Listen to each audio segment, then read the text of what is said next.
Hey, what's going on, Star Wars fans? Archer Mark here. I'm back with another Star Wars action figure review.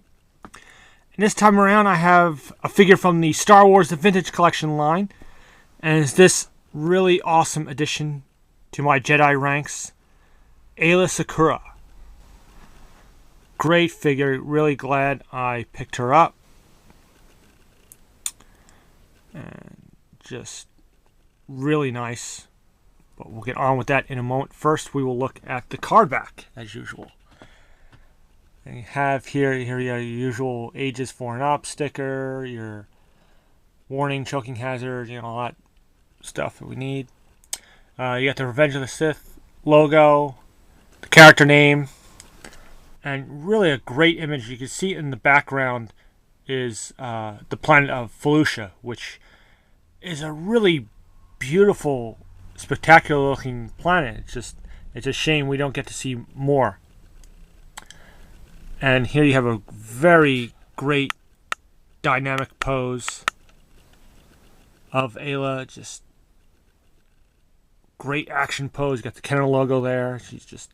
She looks like she's just ready to unleash some damage. And of course, her fate in the movie doesn't quite get that far.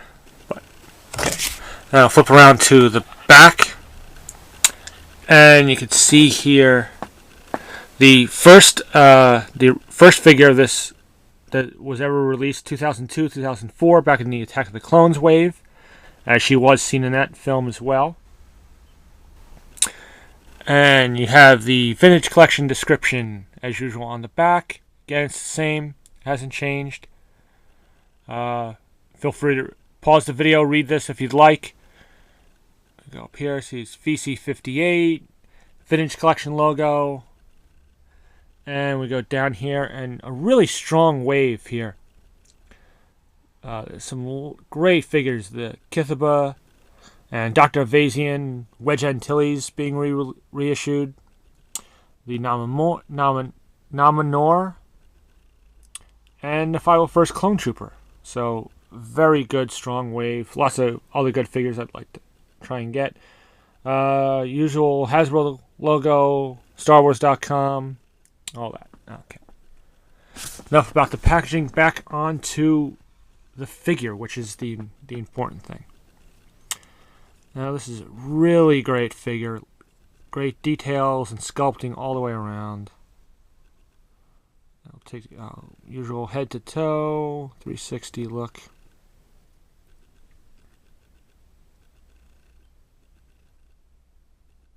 Okay, lots of little details, all kinds of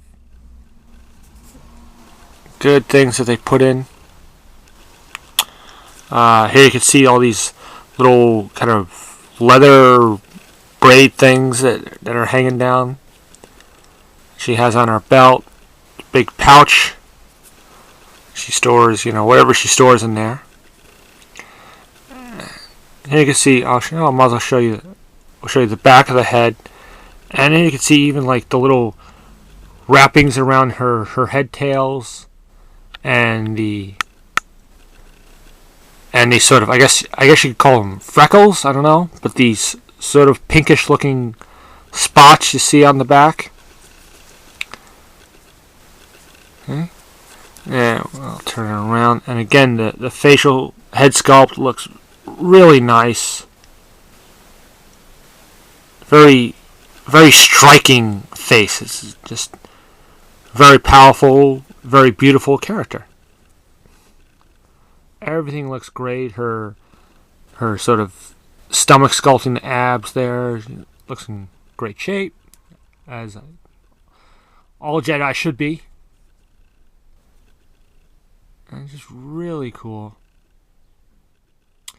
Okay.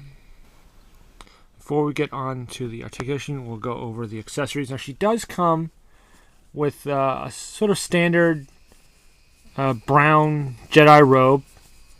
Nice material that we're used to seeing. This one sits really well on the figure. It's not as oversized as we see on so many Jedi. This one really fits well. I don't know if they found a way of making these a little smaller, but this one, you can really shape it well. It sits well on the figure.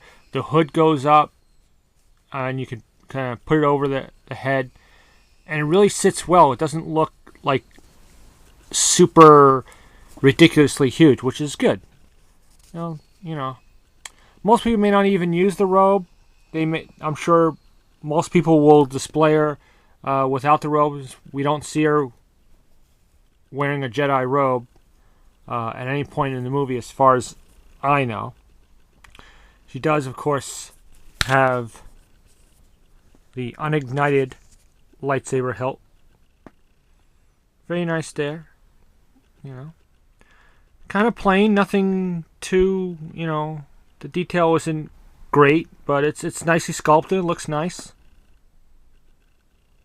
There is a peg there which will fit in a peg hole, which I'll show you in a little bit. And then, of course, we have the ignited lightsaber. And this is a very, we've seen this before sometimes, we've seen this before in lightsabers where they made it very, almost see-through, very translucent, very light. I like it a little darker. I'm not a huge favor of the sort of real light blue, translucent. But, it gives us, that way all the lightsabers aren't the same, so it's something different. Still looks pretty cool. Okay, now back to the figure.